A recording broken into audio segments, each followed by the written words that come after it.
শুধু নারী কেন, আজকে সন্ধ্যার পরে নারী পুরুষ সবাই তো অরক্ষিত, শুধু নারীরাই যে অরক্ষিত তা তো না, আজকে নারী পুরুষ সবাই অরক্ষিত। তো একটি শিশুর যেখানে আমরা নিরাপত্তা দিতে পারি না এই দেশে, আমরা যেখানে আমাদের নারীদের নিরাপত্তা দিতে পারি না, ইভেন তাদের দলের নেতারাও তো যারা এই জঙ্গি হামলা পরিচালনা করছে তারাও তো নিরাপদ না। গতকালকে আপনারা নাটক দেখেছেন, আপু যেরকম বলেছেন এই কথাটা খুবই গুরুত্বপূর্ণ যে আমরা সন্তানদেরকে, আমার সন্তানদেরকে আমি মানে ওনার সন্তানদেরকে নিরাপদ না মানে জীবন ব্যবস্থা উনি যেভাবে তাদেরকে সচেতন করে, যেমন আমরা ছোটবেলায় কথা বলতে পারতাম না, এই চুপ কর, পিরিয়ডের এটা পিছনে লাল কেন, বা প্যান্টি পড়তে হয় বা কিছু একটা, এই স্বাস্থ্য সচেতনমূলক বিষয়গুলো কিন্তু সেই ক্লাস 8-9 যে গ্রাহ্য অর্থনীতিতে খুব সামান্য হালকা পাতলাভাবে আমরা পেতাম। আর ঘরোয়াভাবে এই বিষয় আলোচনা করতে গেলে মানে খুবই ভয়ে ভয়ে বা খুব লজ্জার এই বিষয়গুলো কিন্তু আমাদের সামনে উপস্থাপন করা হতো। এবং জন্ম নিয়ন্ত্রণ পদ্ধতির ব্যাপারে কথা, আপনি পুরুষ হিসাবে, পিতা হিসাবে পিতাদের মানে কি অবদান বা তাদের কিরকম দায়িত্ব পালন করা উচিত, নিরাপদ যৌনতা নিয়ে আলোচনা করা বা নারীদের শারীরিক বিষয়টাও পুরুষ সন্তানদেরকে বোঝানো বাবা হিসেবে কতটুকু দায়িত্ব আছে আপনি মনে করেন?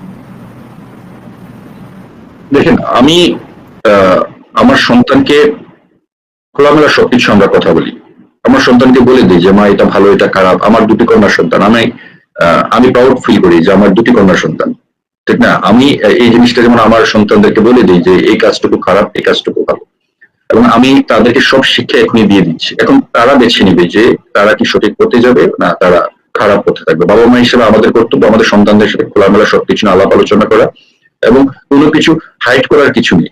এই বাংলাদেশে আপনারা যত বেশি হাইড করবেন আপনারা দেখবেন যে তত বেশি এগুলাকে নিয়ে মানে কুসংস্কার ধর্মের এসে হাজির করবে। এবং আপনারা এটার প্রমাণও দেখেছেন এবার বইমেলাতে, 21শে বইমেলাতে যেটা হয়েছিল যে সেখানে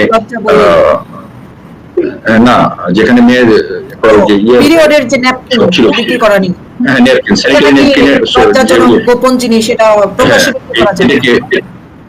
এই ধরনের মানসিকতা সম্পন্ন যারা আছেন তাদের কাছ থেকে আসলে আপনারা আসলে সত্যি কথা কি, পরিবারকেন্দ্রিক সচেতনতা যদি বৃদ্ধি পায়।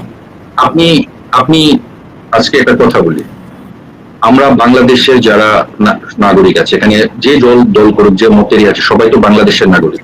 এখন এই বাংলাদেশের নাগরিকরা আজকে আমরা একদল যাবে একদল আসবে, ক্ষমতার পালা বদল হবে, তাই বলি কি আমরা এইভাবে মানুষকে পিটিয়ে হত্যা করব, যে রাষ্ট্রীয় সম্পদ ভাঙচুর করব? তাহলে এই শিক্ষাগুলা যারা করেছে, আমি বলবো না যে তারা মানে আওয়ামী লীগের প্রতি ছিল এই জন্য করেছে, তারা তাদের পরিবার থেকে তারা শিক্ষা পায়নি যে মানবিক হওয়া